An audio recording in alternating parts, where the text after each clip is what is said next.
So today we are talking about special right triangles. So this means right triangles that have angles that look like this. Right, so the first one is what we call a 45, 45, 90 right triangle. So that means the other two angles are equal, right? So it's an isosceles right triangle. The other type of special right triangle we have is called a 30, 60, 90 right triangle. Yes.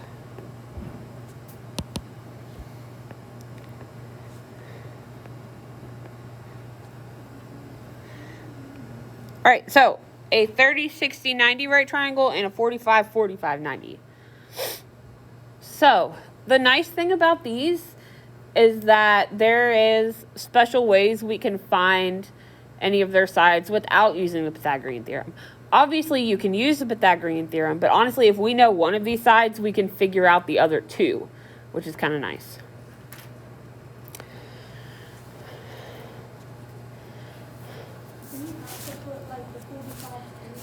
I would, yes.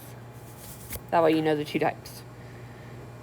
I'm going to try to hang tight for a minute so we can wait on Emily to get back so she doesn't miss this next part.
All right, so if the length of a leg of an isosceles right triangle, if it is x or any number, right, the hypotenuse will always be that number times the square root of 2. So let's look at an example of that. So again, an isosceles right triangle is always a 45, 45, 90 triangle, right? So this says if this side is x, that means this side is also x. The hypotenuse will always be x times the square root of 2. So let's say that for example, let's say our leg is 4. So if we know that that side is 4, the other leg would also have to be 4, right? The other one would be 4 square root of 2, and you can just leave it like that. Right, so we don't even have to do the Pythagorean theorem here. We could. Actually, we couldn't. Well, we could. Because you would know it's an isosceles triangle, so you know that these two would have to be 4. But it's always going to work out like this. Does that make sense to everybody? Yeah, so if we type that in the calculator, it's just... It would give you a decimal, but honestly, you can just leave it like that. Because that's more exact. It's 5.7. But yeah, so again, leaving it in the square root form is actually more exact because you're not rounding it off. So let's talk through this. If you were only given this part, how would you find the other two?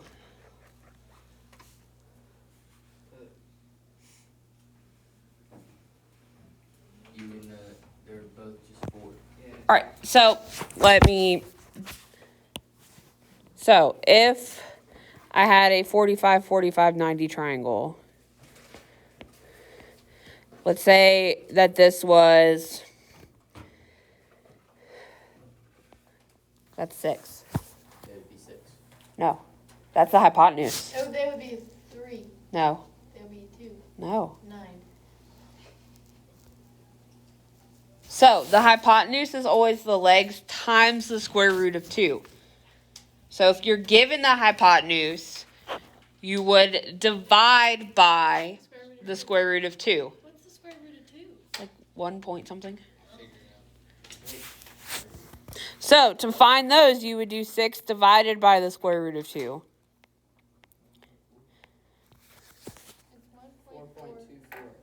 It's 1.41. Right, that's the square root of 2, but then 4 divided by that, or 6 divided by that would be the 4 point whatever. 4.24. Right. So again, you can do that as a decimal, or you can write it like that. I'm okay with that. You can just write it as 6 over square root of 2. So you don't have to work it out? Nope. Because technically that is exact. Because as we move up further into math stuff, we're going to leave stuff in square roots more often. When you're working out, wait. Yeah, so like you just have to know that you would divide it by the square root of 2. All right, does that make sense? Yeah. Okay. Right, so if you are given the hypotenuse, divide by the square root of 2. Let me write that down.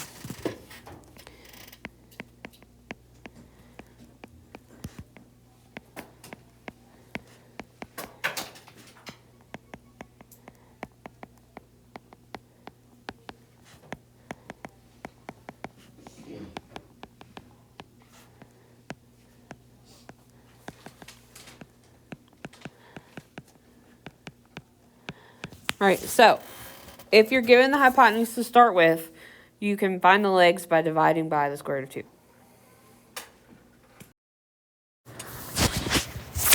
Okay.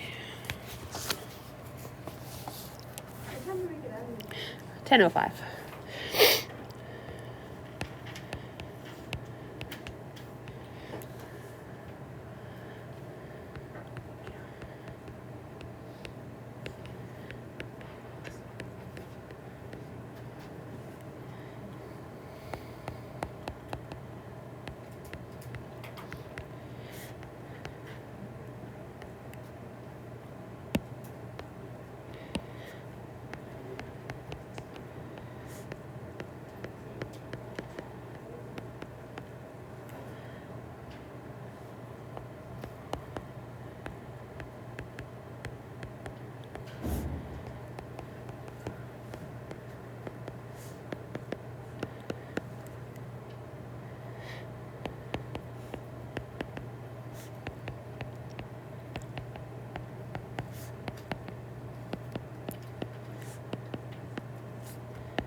All right, so for this one, if the length of the shorter leg of a 30, 60, 90 triangle is x, then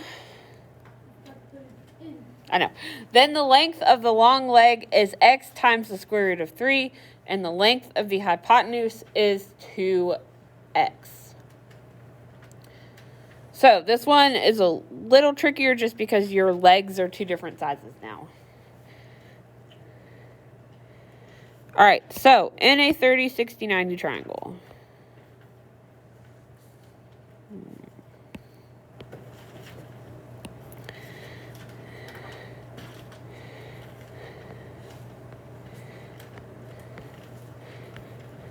All right, so your short leg is always across from your 30-degree angle. Right, so it's here. Right, your long leg is going to be across from your 60-degree angle. And then your hypotenuse is going to be across from the right angle like it always is.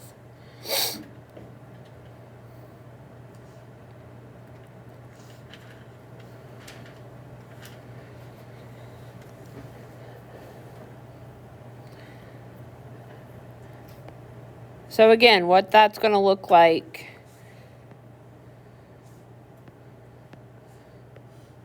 So the short leg is x, so it's a number.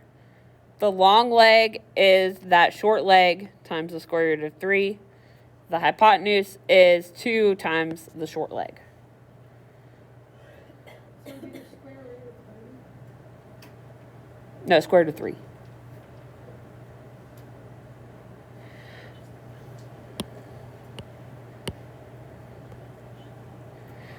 All right, so let's kind of apply that to an example here. So these are fairly straightforward when you're given the short leg. They get a little bit trickier if you're given something different. So, somebody pick a number. 10. 12, sure.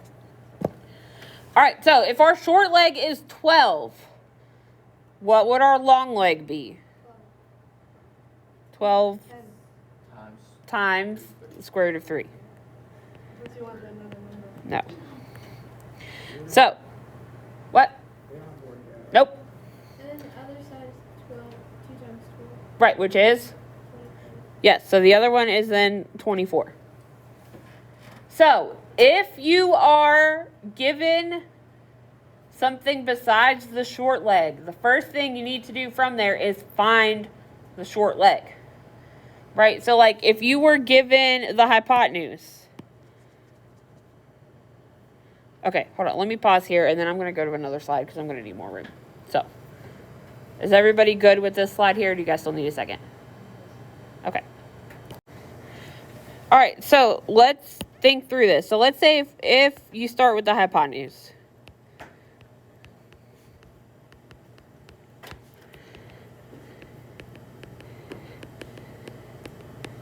All right, somebody give me an even number. 12. Okay. So let's say our hypotenuse is 12. So the first thing we would then need to do is find the short leg.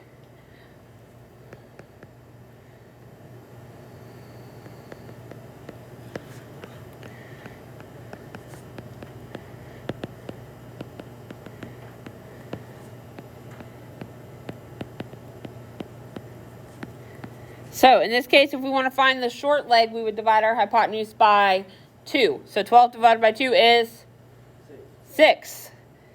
And then now that we have the short leg, to find the long one, we would just do 6 times the square root of 3.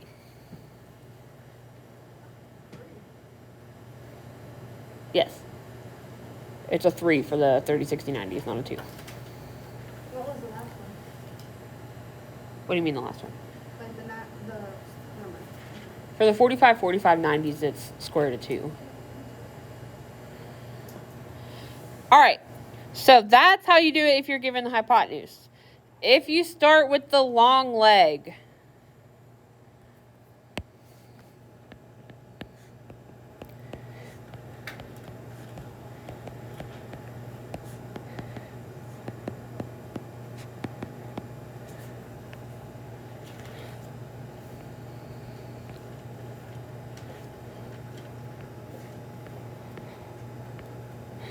so let's say it's 5. All right, so then to find the short leg, we would divide that by what?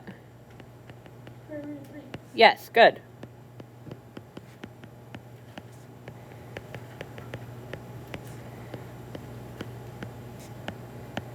So this would be 5 divided by the square root of 3.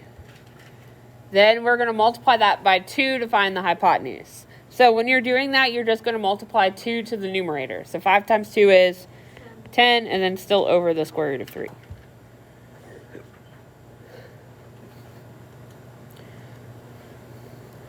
All right, so it's perfectly okay for you guys to leave the square roots in these. What does that say? 5 over what? 5 over the square root of 3. Sorry, that is kind of messy. I get like down near the bottom near like my record button, and if I'm not careful, I accidentally like stop recording and then I don't catch it.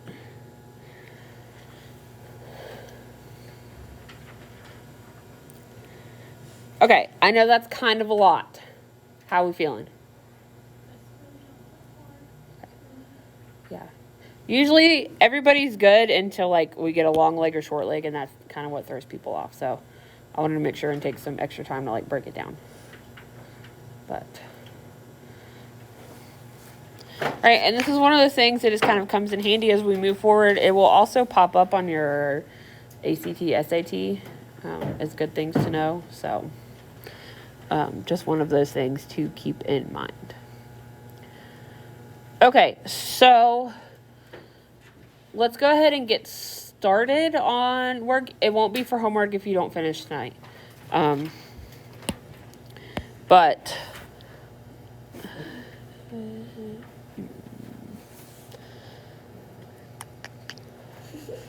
trying to decide. What?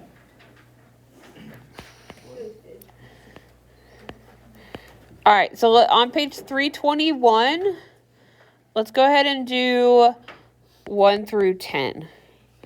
Again, I know we've only got really 7 minutes, but like I said, just work until those 7 minutes are up, and then we will have time in class tomorrow for you guys to finish this up and ask more questions, okay?